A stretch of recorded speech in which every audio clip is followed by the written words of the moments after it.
আমাদের গালাগালি দেবে আর আমাদের ভোট কেটে সংখ্যালঘুদের মধ্যে ভোট ভাগ করে বিজেপিকে জেতাবে।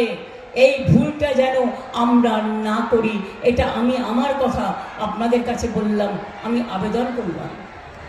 আমি এটুকু বলে, এত গরমে এখনো আপনারা বসে আছেন, আপনাদের সকলকে আমার অনেক প্রণাম, অভিনন্দন।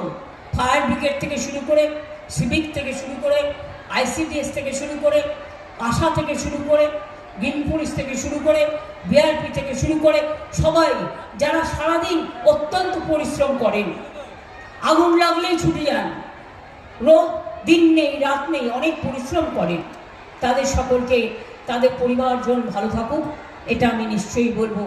আপনারা ভালো থাকবেন, আমি আবার আসবো, দেখা হবে, খেলা হবে। কি মা বোনেরা একটু জোরে বলুন, খেলা হবে।